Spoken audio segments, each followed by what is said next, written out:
El libro de Levítico.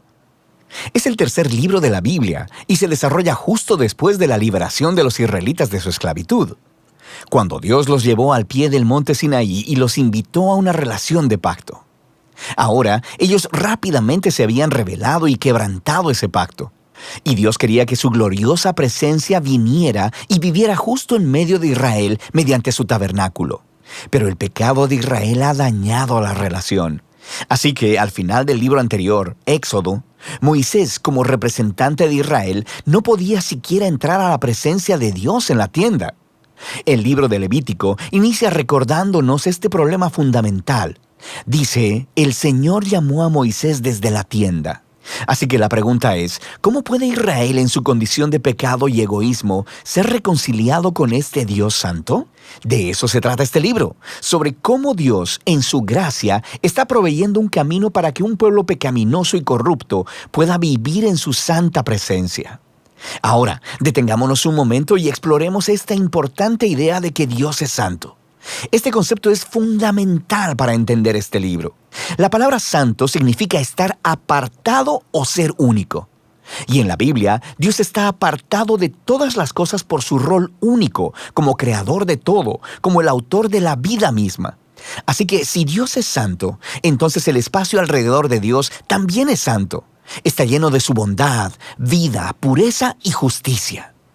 Así que si Israel, injusto y pecaminoso, quiere vivir en la presencia santa de Dios, ellos también deben volverse santos. Su pecado debe ser enfrentado, y por eso tenemos el libro de Levítico.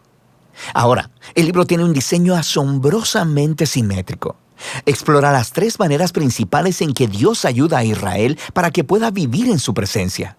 Las secciones externas son descripciones de rituales que Israel debía practicar en la presencia santa de Dios.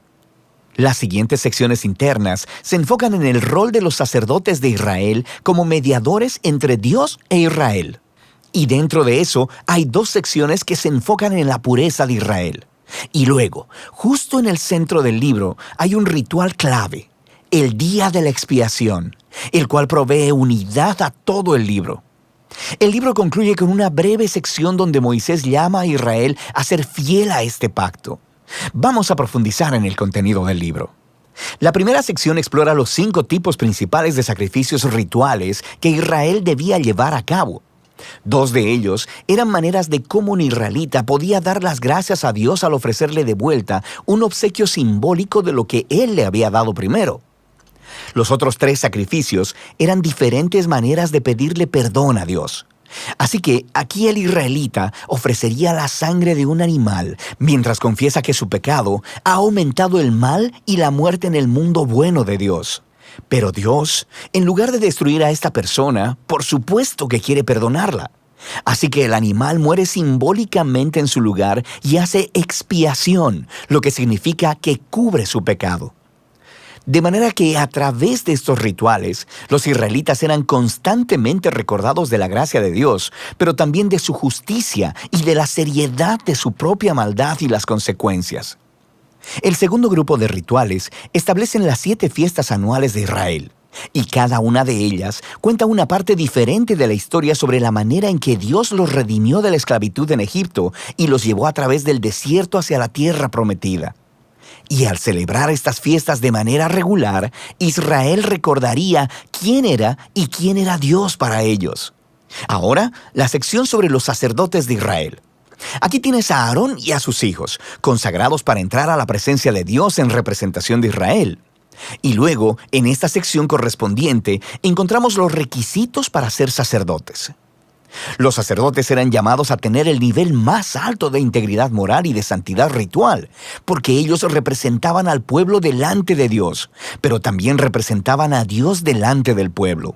Descubrimos por qué la santidad de los sacerdotes importa tanto en esta primera sección, justo después de que la familia de Aarón fuera consagrada.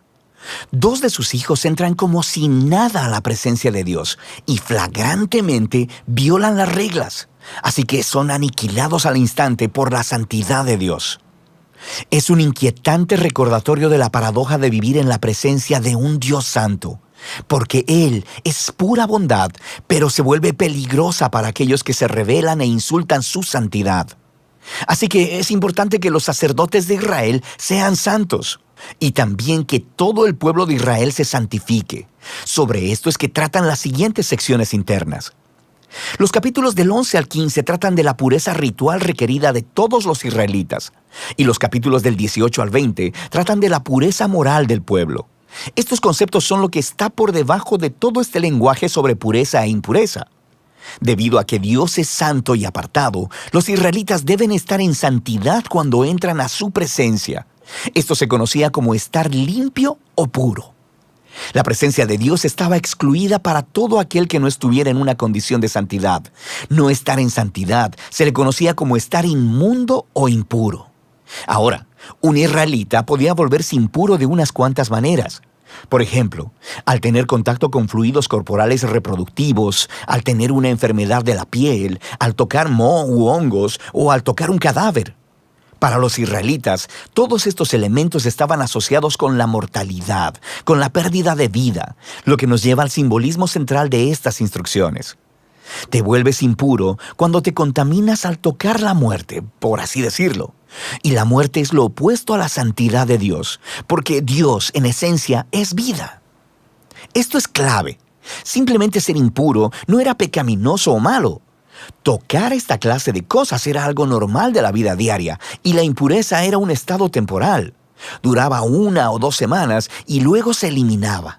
Lo que estaba mal o era pecaminoso era entrar en la presencia de Dios llevando estos símbolos de muerte e impureza sobre mi cuerpo. No hagas eso.